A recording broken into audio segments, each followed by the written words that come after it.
meilleurs vecteurs de parole sur ce sujet-là, ce sont des personnes qui sont concernées, donc les bénéficiaires.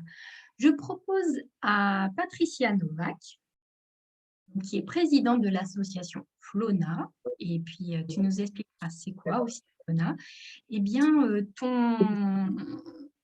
ton vécu, alors c'est pas que ton vécu, c'est en tant que bénéficiaire, voilà déjà comment tu l'as vécu, ton investissement dans un programme, comment ça a marché, et puis comment tu as développé aussi ça dans ton expérience.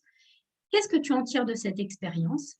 Quels conseils tu formulerais pour mobiliser les différents dispositifs? Voilà, comment tu travailles avec les CLS, les CLSM, les ASV, etc., les ASP. Et pour finir, eh ben, je veux bien que tu nous donnes la définition d'un usager partenaire, s'il te plaît. C'est à toi. Merci, bonjour à tous. Moi, je suis tombée dans l'éducation thérapeutique un peu comme Obélix dans la marmite de Panoramix. En 2010, je souffre de la maladie chronique de l'obésité et j'ai découvert l'éducation thérapeutique tout à fait par hasard. On m'a dit voilà, il faut aller là. Donc j'avais fait tellement de trucs que je me suis dit pourquoi pas. J'étais dans un parcours de chirurgie bariatrique et si je faisais pas ce programme, je pouvais pas avoir accès à la chirurgie. Donc j'ai pas été obligée, mais voilà, je suis rentrée dedans pas très convaincue. Par contre, j'ai eu la chance de rencontrer une infirmière. Enfin, à l'époque, elle était infirmière. C'est Anne-Cécile Granger qui m'a éduquée en tant que malade et qui m'a fait comprendre ce que c'était ma maladie et comment améliorer ma qualité de vie. Et j'ai rencontré des gens fantastiques où on m'a retiré ma culpabilité, où on m'a fait comprendre que si je souffrais de ça, c'était pas forcément ma faute et qu'il y avait des choses qu'on pouvait mettre en place en dehors du discours médical traditionnel. Et donc, j'ai grandi là-dedans. Je pense que si aujourd'hui, 12 ans après, je n'ai pas repris de poids et que j'arrive à vivre avec cette maladie au quotidien, c'est grâce à ce que cette équipe m'a apporté et ce que l'éducation thérapeutique m'a apporté. Après, je pense qu'un patient qui souffre d'une maladie chronique a besoin d'éducation thérapeutique tout au long de sa vie parce que la maladie, elle évolue. Et qu'on a besoin de revenir pour ou renforcer des acquis ou parce que il y a des problématiques qui font jour et qu'on n'a pas vu à l'époque. Et ce que je regrette un petit peu aujourd'hui, c'est que les programmes, ils ont un squelette et alors souvent pas par manque de volonté, mais par faute de moyens, on n'a pas de branches où on peut revenir et évoluer avec notre maladie sur ces programmes. Et puis ça m'a appris aussi en tant que patient l'évaluation. Ça, je l'ai découvert avec le CK et la culture de l'évaluation que, alors, à travers les programmes, c'est génial, mais en tant que patient, s'auto-évaluer sur ma vie au quotidien dans ma globalité de vie, de façon à m'adapter, à ajuster mon mode de vie par rapport aux besoins de ma maladie. Ça m'a apporté l'autonomie aussi, de plus être dépendante et de pouvoir alors l'autonomie de gestion dans mon quotidien, mais aussi de pouvoir me retourner vers des soignants en disant je fais bien les choses mais ça va pas. Je sais que je fais bien les choses mais il y a un truc dans la maladie qui va pas, aidez-moi. C'est ça aussi pour moi l'objectif de l'éducation thérapeutique, donner de l'autonomie aux patients parce que, alors je ne sais pas si je suis le seul patient là ce matin, mais je vous assure tous que vivre avec une maladie chronique au quotidien, c'est un vrai métier et c'est un métier 24 heures sur 24, aussi bien pour les aidants qui sont à côté de nous et qui partagent notre quotidien. C'est quelque chose qui prend beaucoup de place et qui est lourd dans la globalité de vie. Donc, j'ai rencontré cette équipe, j'ai fait mon parcours d'éducation thérapeutique, j'ai évolué dans ma maladie et puis cette équipe m'a proposé de me former. Alors, à l'époque, en 2011, on avait le terme de patient expert, ce que je n'aime pas du tout ce mot parce que moi, j'ai déjà bien du mal à être expert de mon propre parcours, hein, c'est déjà compliqué. Donc, je vois pas en quoi j'ai une expertise, quelle qu'elle soit. Voilà.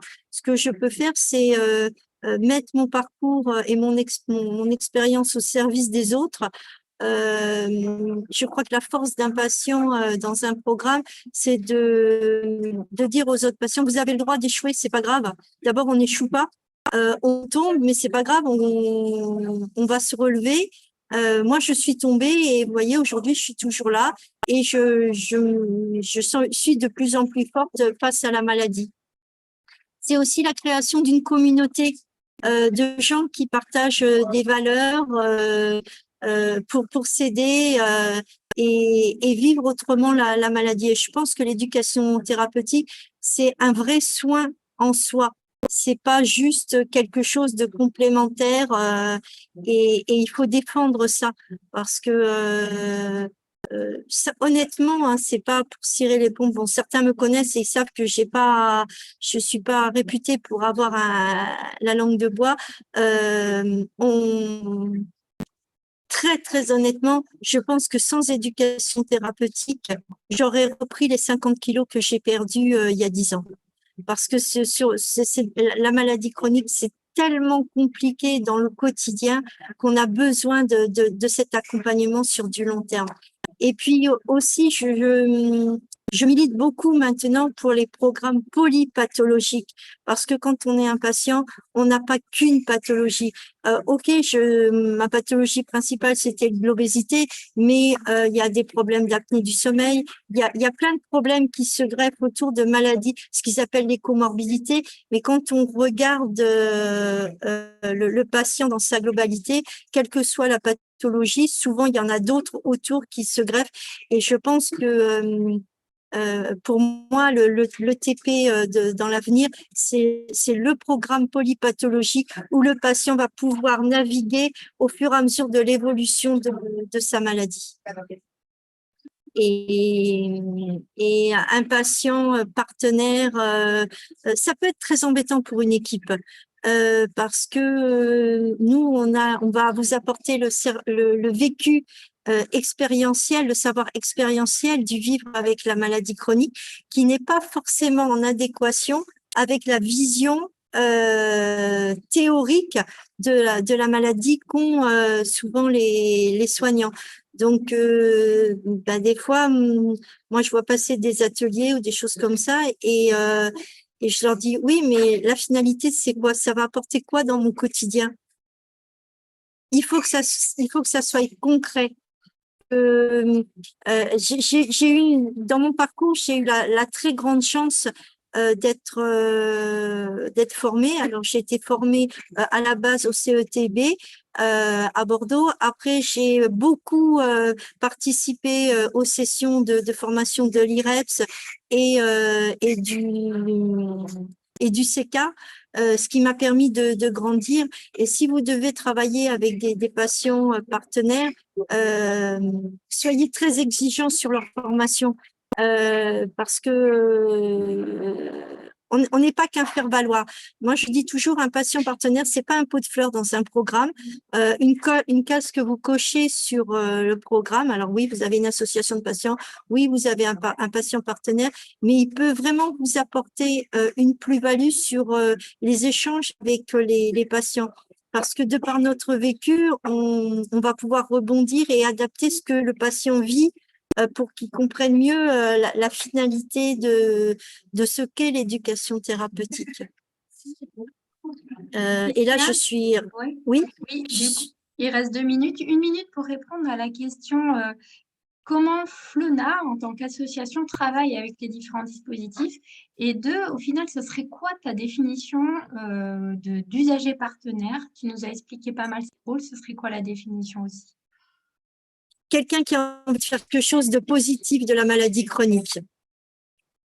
Ok. Et comment Flona travaille avec les dispositifs locaux, si c'est le cas ou si ce n'est pas encore le cas? Alors, c'est pas encore le cas parce que bon, nous, on a une figure régionale, mais aussi nationale. Et c'est très… Alors, je suis ravie. D'ailleurs, je t'ai mis un petit message.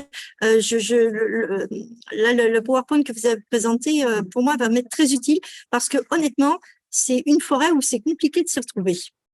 Voilà, de trouver les bons interlocuteurs. Donc, j'ai trouvé ça très synthétique à ce que vous avez présenté et je pense que ça va être un outil à diffuser et qui, moi, personnellement, qui va m'aider beaucoup pour me situer dans le paysage parce qu'on a l'impression souvent que c'est un millefeuille et on ne sait pas trop qui fait quoi, où, comment, avec qui.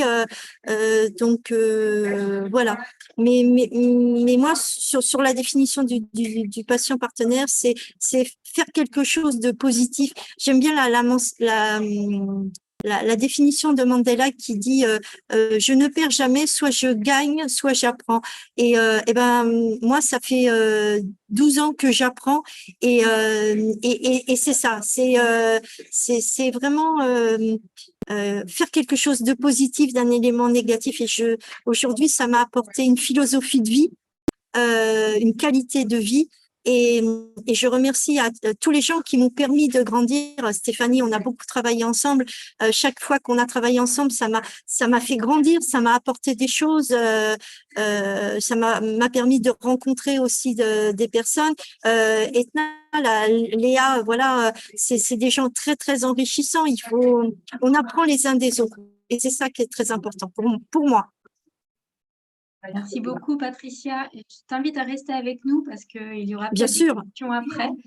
Et puis, ben, je vais donner la parole à l'UTEP Esquirol avec Agnès Roulet, alors qui est là, père aidant. Bonjour, donc je suis père aidante depuis maintenant 2-3 ans, 4 ans, je ne sais plus. Je suis père aidante, voilà, je suis malade depuis l'âge de 18 ans, c'est-à-dire que ça fait 40 ans que j'ai une maladie chronique, hein, je suis bipolaire, et j'ai eu la chance, par le pôle des usagers, donc de devenir père aidante, c'est-à-dire que je mets,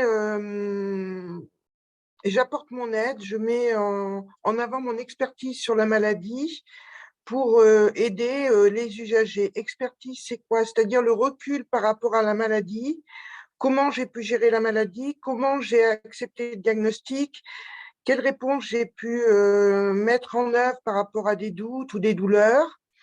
Et je le fais partager donc aux usagers par rapport à un dialogue, c'est-à-dire que j'interviens dans différents ETP, c'est-à-dire l'ETP pour l'éducation réhabilitation psychosociale dans le cadre du rétablissement et aussi un ETP dans le cadre de la bipolarité. Alors, si vous voulez, ce qui est intéressant, c'est que d'abord, avec l'équipe médicale, c'est un travail d'équipe. Je ne suis pas là pour prendre la place des infirmiers, mais pour accompagner le dialogue dans tout le questionnement que peut avoir l'usager.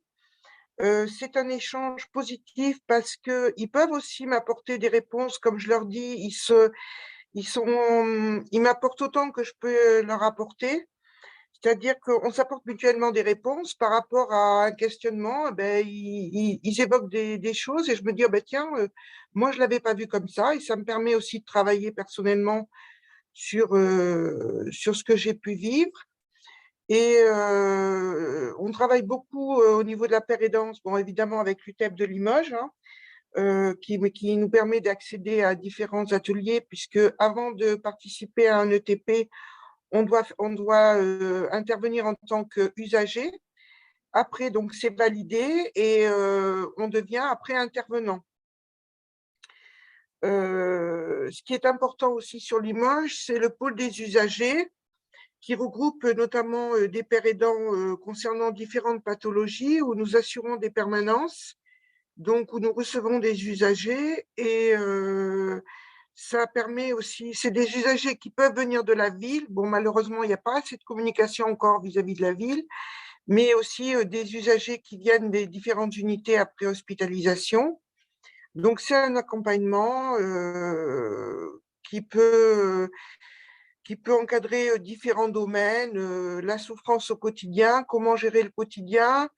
On peut parler aussi de l'alliance thérapeutique au niveau des médicaments. On peut parler de choses plus intimes aussi. C'est une écoute, c'est avant tout une écoute et un apport de solutions. Voilà. Mais c'est un travail d'équipe, surtout un travail d'équipe avec l'équipe infirmier et des unités. Ça, je tiens à dire que c'est un travail d'équipe parce que au départ, la paire aidance, ça a pu être mal accepté. Je dis au départ, hein, lorsqu'elle est née. Mais maintenant, le milieu médical a bien compris que c'était un travail d'équipe et que c'était important justement de faire intervenir des pères aidants pour le mieux-être des usagers. Voilà. Merci, Madame Roulet. On a entendu voilà, le travail d'équipe, en fait. Vous faites partie de l'équipe. Oui. Super. Donc, c'est presque un travail à plein temps que vous faites. Oui, D'ailleurs, question, vous êtes, c'est du bénévolat, c'est c'est du du bénévolat. salariat? C'est du C'est du bénévolat. bénévolat. C'est Ok. entièrement du bénévolat, mais si vous voulez, ça m'apporte beaucoup parce que quelque part, c'est valorisant et puis c'est surtout faire partager mon expérience parce que lorsque je suis tombée malade à 18 ans, c'était en 82, donc il n'existait pas tout ce qui est mis en place maintenant pour les usagers. J'ai pu voir à quel point d'ailleurs la psychiatrie avait évolué, hein, parce qu'en 82, c'était vraiment les prémices. J'ai eu la chance de ne pas avoir eu d'errance thérapeutique, d'avoir été diagnostiquée tout de suite. Donc, si j'avais eu tout ce qui est mis en place à l'heure actuelle pour aider les usagers, j'aurais été peut-être dans un mieux-être plus tôt. Donc, voilà. Et notamment, ce qui est important, je dirais, pour les pères aidants, c'est qu'on ne peut intervenir en tant que père aidant qu'à partir du moment où on est rétabli. Et ça, j'y tiens beaucoup. Je veux dire, quelqu'un qui n'est pas rétabli ne peut pas aider correctement un usager. C'est pas possible. Donc ça, c'est important. Et puis, je crois aussi, c'est mettre tout ce qui est mis à disposition, tout ce qui est préconisé en thérapeutique, en aide psychologique. Bon, je vois aussi, si vous voulez, sur Limoges, bon, le pôle des usagers met en place des psychologues, des avocats, des assistantes sociales, donc de la paire aidance. Ils orientent vers l'UTEP. Il y a plein de choses, mais je crois que ce qui est important, et c'est pas pour glorifier Caroline, mais je crois que ce qui est important, c'est le travail qu'on fait avec l'UTEP pour la mise en place des différents ETP. Merci beaucoup. Voilà. Pardonne-moi, Stéphanie, mais Madame, enfin Agnès, là, ce qu'elle vient de dire, c'est extrêmement important, c'est la résilience. Il faut que le patient partenaire, il ait atteint un certain seuil de résilience pour être efficace et vraiment utile avec les autres. Je partage à 100% son point de vue. Merci, Patricia. Caroline, tu voulais évoquer quelque chose? Oui, je voulais juste parler un peu de notre rôle en tant qu'UTEP, justement, dans cette paire aidance. Hein. C'est vraiment un rôle aussi de coordination, d'accompagnement des pères aidants médiateurs de santé pairs dans ces programmes d'éducation thérapeutique. Ça nécessite de l'accompagnement, de la bienveillance. Il n'est pas question de catapulter quelqu'un dans ces programmes. Ça serait mal vécu par les équipes, ça serait mal vécu par les pères aidants. Donc voilà, donc ça nécessite un accompagnement. On a beaucoup utilisé, on a créé aussi un guide qui permet d'évaluer les compétences aussi des usagers, des pères aidants, à intervenir au sein des programmes. Et en fonction, on fait des évaluations régulières permettant derrière de voir à quel niveau ils se situent finalement dans cette démarche éducative et d'accompagner aussi par de la formation, ce qui permet d'avoir une évolution en tant que père aidant dans les différentes interventions éducatives. Voilà, et on a des formations de 40 jours en ETP, 40 heures, pardon, 40 heures. Bon, à chaque fois qu'on doit intervenir sur un ETP, on passe d'abord par la case usager, c'est-à-dire qu'on suit la formation, on est évalué avant la formation, après la formation, et si c'est validé par le médecin, on peut intervenir, pour rejoindre ce que dit Caroline. Aussi, ce qui est important au sein du pôle des usagers, c'est que les pères aidants ont aussi un soutien médical, psychologique au quotidien. Oui, oui. Voilà. Si vous voulez, on a un médecin, un référent, c'est-à-dire c'est un peu un superviseur. Si on a un problème avec un usager bon, qui nous a déstabilisé, ou on a ce qu'on appelle, enfin ce que j'appelle un superviseur, c'est-à-dire un psychiatre avec lequel on peut débriefer et voir ce qui nous a dérangé et pour bon, nous rassurer. Ok, merci. Quelles sont les questions des personnes participantes à poser auprès de Patricia Novak, d'Agnès Roulet ou de Caroline Cornu? On a quelques minutes. Il y a une question de Monsieur Thomas Cournet qui pose par rapport à la rémunération, puisque vous avez parlé tout à l'heure, Agnès, que vous étiez bénévole. Et là, justement, il y a une question par rapport au médiateur santé perdre en santé mentale, puisqu'il en existe dans d'autres pathologies, entre autres. Mais voilà, qu'en est-il en tout cas? Donc, au sein du pôle des usagers là, du CHS Quirol, tout comme au sein de SAPRISM, qui est une structure médico-sociale à proximité, qui est à Limoges, il existe des médiateurs de santé pairs, donc, qui ont un niveau licence sanitaire et sociale de formation et qui, pour le coup, eux, sont rémunérés. Voilà, donc il y a un contrat de travail avec des heures bien définies et donc une rémunération. Le père aidant, lui, est bénévole, il est sollicité quand même plus ponctuellement sur des missions, on va dire peut-être plus définies, plus précises, plus courtes. Voilà, avec finalement, vous avez quand même, il me semble, une participation au moins pour l'essence. Voilà.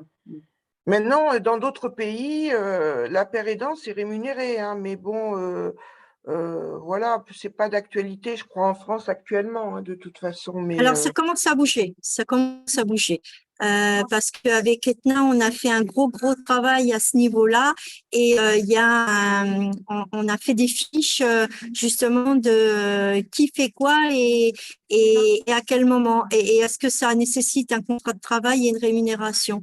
Voilà, moi je pense que le patient, lorsqu'il intervient comme ça, ça devient un vrai métier parce que enfin moi je passe plus de 35 heures par semaine sur l'éducation thérapeutique avec les patients, donc à un moment donné, il faut mettre l'essence dans la voiture et puis on a les marmites aussi à faire bouillir.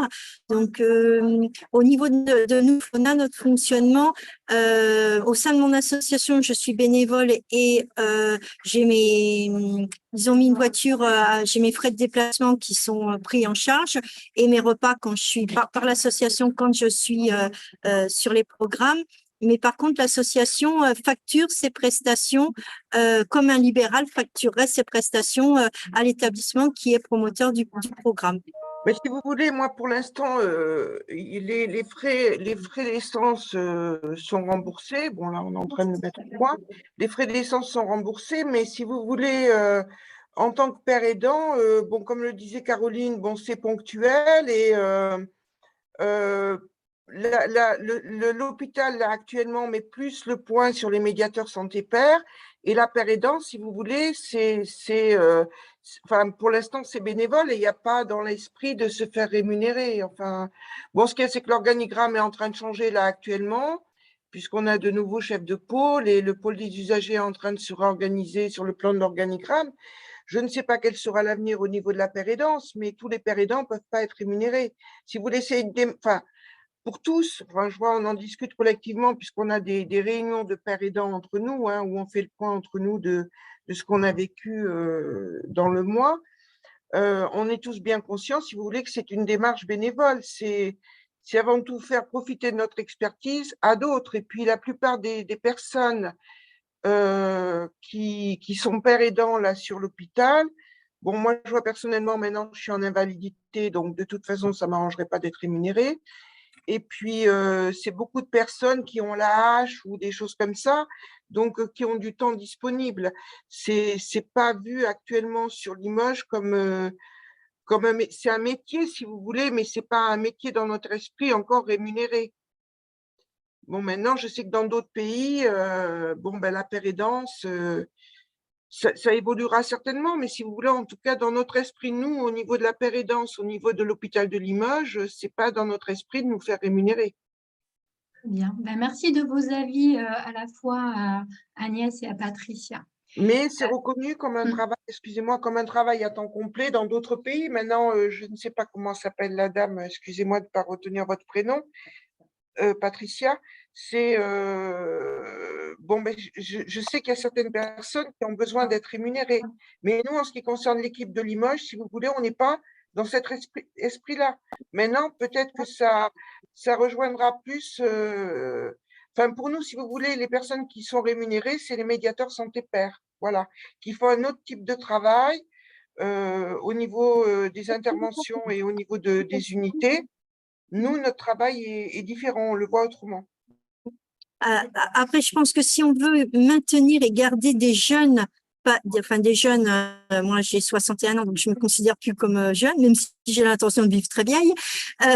Je pense que des jeunes gens d'une trentaine d'années ou de 40 ans, là, si on veut les avoir dans les programmes, il va falloir, ça demande du temps. Donc le temps qu'ils vont passer là, ils peuvent pas travailler à côté. Donc à un moment donné, il va falloir prendre des options avec les instances pour que ces gens-là puissent aider. Parce que moi, j'ai 61 ans, je ne vis pas la maladie de la même façon que quelqu'un qui a 35, 40 ans et qui, voilà. Donc, je pense qu'on est tous complémentaires, mais que si on veut pas faire que l'ETP, ça soit réservé aux retraités qui puissent aider, il va falloir envisager des solutions pour maintenir et garder ces gens conforts et qui ont un savoir expérientiel fantastique à mettre au service des autres.